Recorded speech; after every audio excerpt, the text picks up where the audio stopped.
Vamos a recibir a continuación al doctor Antonio Serrano Camarena, doctor en Economía, investigador y catedrático de la UADC, y con él escuchamos el tema el riesgo de la recesión.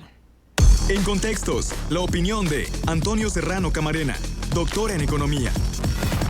Antonio, nos da muchísimo gusto recibirte, darte los buenos días y esperar tu conversación en torno a este tema, el riesgo de la recesión. Aunque hoy amanecimos un poco más optimistas porque dicen que la inflación está controlada y que inclusive ha disminuido algunos puntos. No sé con base a qué lo dirán, porque la verdad es que uno va al súper y uno sigue teniendo serios problemas y desilusiones con los precios. Pues qué tal, muy buenos días, un saludo a todos allí en el estudio, esperando que se encuentren muy bien. Mira, el principio básico de una recesión no es que las cosas estén mal, y en este sentido hay que ser muy claro. El principio básico de una recesión es que no hay elementos suficientes para el crecimiento, para poder sostener una economía que de manera natural, primero por el propio crecimiento de la población, y después, por las propias necesidades de la población, requiere cada día más cosas solo para sostenerse. ¿Ok? Entonces, ¿qué es lo que estamos viendo? Sí, la inflación controlada, muy baja, pero tengo que ser muy claro en este sentido. Marcela, la inflación no está baja porque hay una estrategia económica, la inflación está baja porque el gobierno no está gastando, y el gobierno es el principal componente del Producto Interno Bruto porque solo el gobierno tiene algo que se llama un efecto multiplicador. Entonces, hay que ser muy claros. La inflación la inflación está, entre comillas, controlada, pero no está controlada. La inflación está literalmente desinflada. No hay aumentos de precio. ¿Por qué está bajando todo?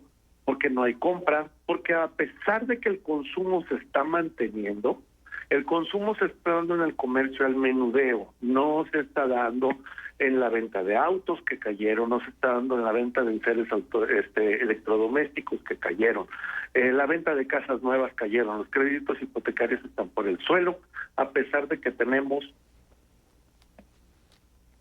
Ay, ¿se cortó? Sí, a pesar de que tenemos pues prácticamente oportunidad de comprar una casa porque está accesible y las tasas de interés siguen siendo bajas. Uh-huh. Entonces, esto es muy claro como lo presentas, pero realmente es precisamente porque no hay consumo es que ha disminuido la inflación. ¿Esa sería la conclusión de lo que nos dices? La conclusión es, la inflación está baja porque no hay gasto de gobierno. Entonces, una parte de la base de dinero, que se llama base monetaria en economía, la parte del dinero circulante y no circulante, que debería de estar en manos de la gente para hacer negocios, no está presente el día de hoy, porque el gobierno redujo su gasto a un nivel equivalente del 93% en términos reales con respecto al año pasado. Entonces, el gobierno está gastando 7% menos con respecto al año pasado, y además hay más necesidades porque hay más gente, hay más empresas, ahora sí, hay más problemas económicos que hay que resolver a través de la generación de empresas, de empleos y de todo esto. Necesitamos alrededor de 1.400.000 empleos por año. A este ritmo de crecimiento no vamos a generar más que 600,000 trabajos. Hay que recordar que diciembre pasado fue el récord negativo de mayor cantidad de despidos, 430,000 trabajadores. Y en enero solo se recontrataron 120,000, 115,000, 120,000, récord más bajo en los últimos 10 años.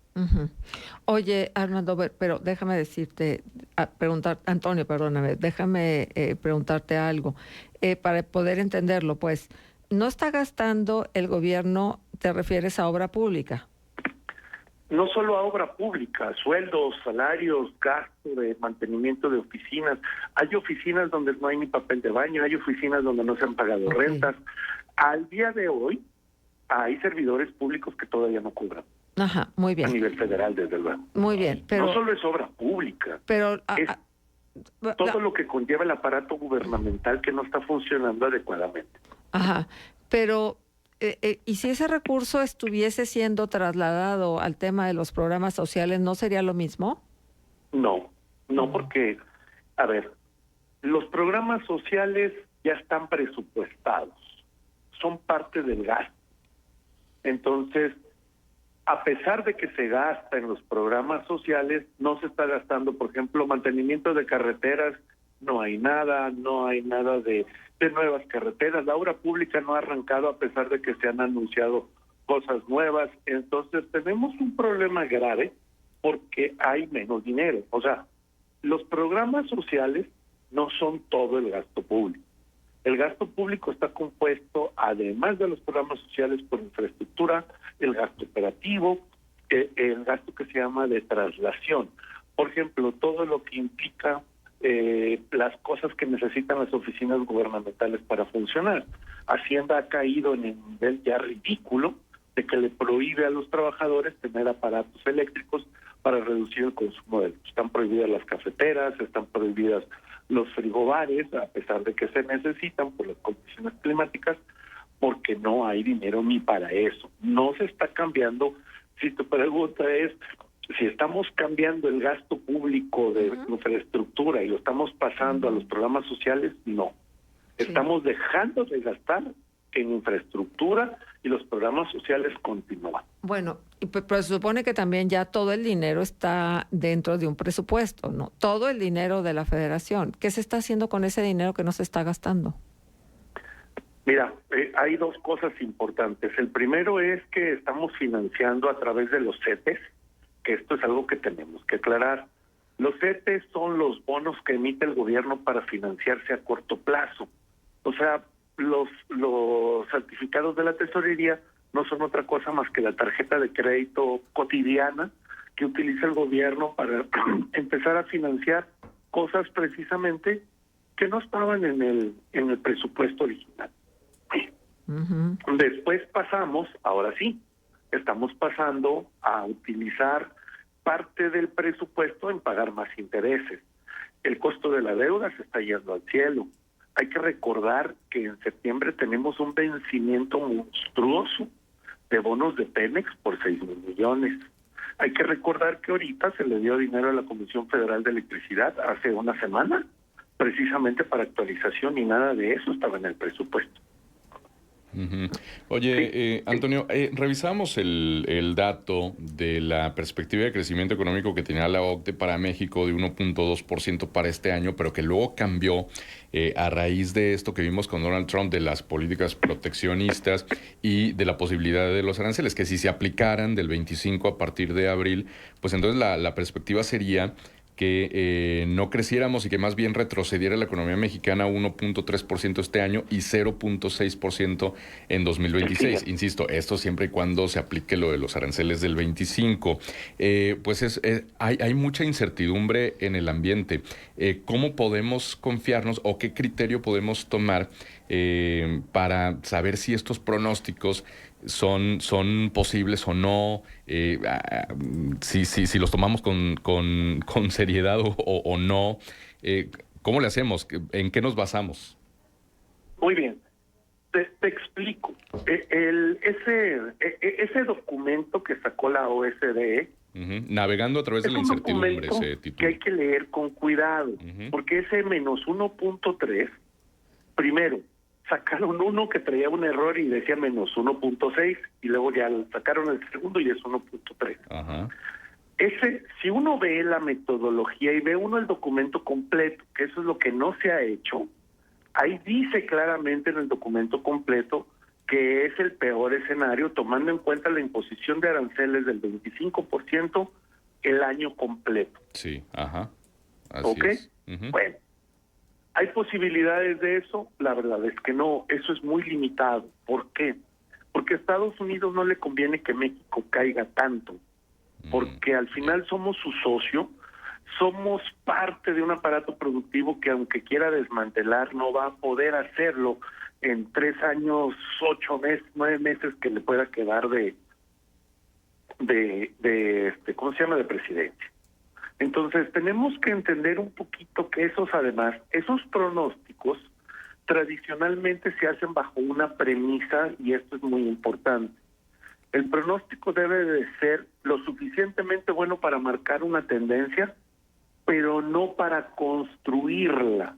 Okay. ¿A qué se refiere esto? Prácticamente todos en el medio, y tu pregunta es excelente, Manuel, porque Gracias.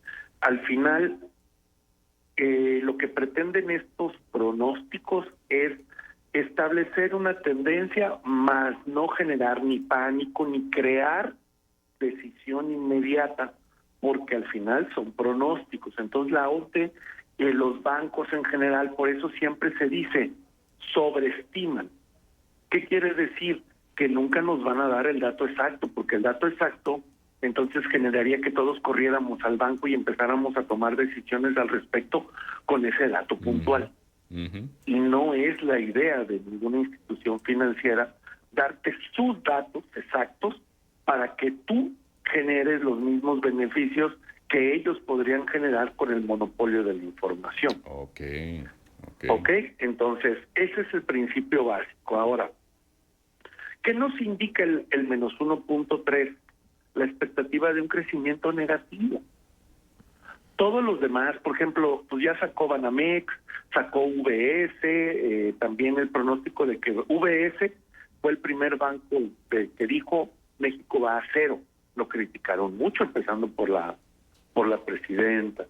Pero pues luego salió Citibanamex y ya dijo, pues sí, vamos con cero, y ya varios bancos empezaron a decir. El Bank of America fue también el segundo que dijo, es que México no tiene de dónde crecer. No solo, y aquí hay que ser muy claro, y no solo es por la cuestión de los aranceles. Aquí es donde tenemos que ser muy claros. No son los aranceles los verdaderos responsables de la falta de crecimiento. Hay dos componentes que vienen en picada importante desde 2017 y que ahorita están haciendo literalmente crisis. El primero es el gasto en infraestructura, que normalmente es el 3-4% del PIB y hoy no llega ni al 1%. Entonces, ¿qué es lo que hace? Aumenta terriblemente una situación que daña la economía. Se los explico. Los empresarios dicen, sí hay negocio, pero no hay dinero. ¿Qué es lo que sucede cuando se da este fenómeno? Aumentan los plazos del crédito. Entonces, tú necesitas más capital de trabajo. Ahorita la queja de los empresarios es, no hay dinero. O sea, sí hay negocio, pero no hay dinero. Entonces, llega una empresa y te dice, sí quiero que me des tu producto, pero te voy a cobrar, te voy a pagar dentro de 5 meses. Oye, es que yo no aguanto. Antes me pagabas a 3. No hay dinero, te puedo pagar a 5 meses o no hay nada. Entonces, esto empieza a generar una mayor concentración de la riqueza porque empiezan a desaparecer más empresas que no tienen capacidad de pedir prestado. Y si a eso le agregamos que la gran mayoría de las microempresas no tienen documentos en orden, entonces no pueden ir con los bancos a pedir prestado. Los bancos están prestando hoy a las empresas, sí, ahí está. Es más, voy a hacer un comercial, ¿verdad? Mejor, nada más voy a decir, hay un banco muy importante que no es de los comerciales tradicionales, que está prestando entre 60 y 100 millones a las empresas pequeñas para que crezcan. ¿Cuál es el problema? Y lo acaban de decir ellos hoy mismo. Las empresas no tienen su documentación en orden. Es más, la gran mayoría de las empresas no tienen la documentación necesaria. Le pides la lista de proveedores y la tienen que sentarse a hacer. Oye, ¿desde cuándo este es tu proveedor? Pues quién sabe, déjame ver. Y entonces no existen sistemas de información para las empresas para que las puedas acreditar. Entonces están desapareciendo más empresas. La falta de dinero del gobierno está haciendo que más microempresas en México desaparezcan. Entonces las empresas medianas y grandes que tienen capacidad de pedir prestado, pero que ni siquiera necesitan, porque ellos sí tienen capital de trabajo para aguantar 4, 5 y hasta 6 meses, pues se están quedando con el mercado. Entonces, la queja hoy y lo que estamos viendo, y por eso estamos en un proceso recesivo, es que ¿hay negocio? Sí, ¿Hay posibilidades de mantener el aparato económico? Sí, pero no hay dinero, porque el gobierno no está gastando, porque además estamos pagando más intereses. Ahí les va la otra. Resulta que si ustedes ven los datos, los mayores compradores de CETES son los bancos comerciales de México, que hacen un negocio fabuloso el día de hoy.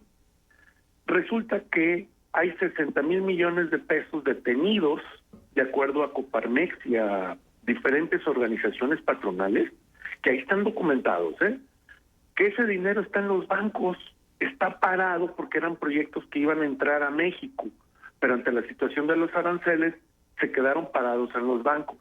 Los bancos hoy tienen una cantidad de dinero impresionante.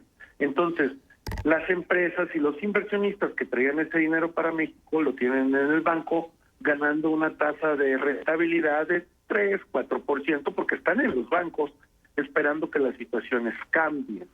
Pero como las situaciones no han cambiado, entonces ahí lo mantienen. ¿Qué es lo que hace el banco comercial? Recibe dinero, esos 60,000 millones están pagando una tasa de interés del 3, 4%, el banco lo invierte en CETES del gobierno y le da 9.25. Entonces tiene una tasa neta de rentabilidad del 6. En Europa, nos quedan 40 ese segunditos, mismo dinero generaría una tasa de rentabilidad del 1,5%. Entonces, le queda al banco todavía 4.5 para todo lo que pudiera necesitar, prestar y hacer. Pero no necesita prestarle a las empresas porque al final los bancos, con una tasa de riesgo cero, están comprando bonos, generando una tasa limpia de rentabilidad de arriba del 4,5%, sin tener que moverse ni mover a ninguno de sus empleados para generar utilidades abismales, que además, ahí es donde viene el problema. No se quedan en México, sino se van al extranjero. Muy bien. ¿Dónde está el dinero? Tú me lo preguntaste. Una parte importante de ese presupuesto se va al extranjero repatriado como utilidades, principalmente de los bancos y de accionistas, como de fondos de inversión como BlackRock, que son los dueños, y lo sabemos, como siempre, de el TUA. Nos queda corto el tiempo, Antonio. Genial tu colaboración. Nos... Vibramos alto en una sola frecuencia.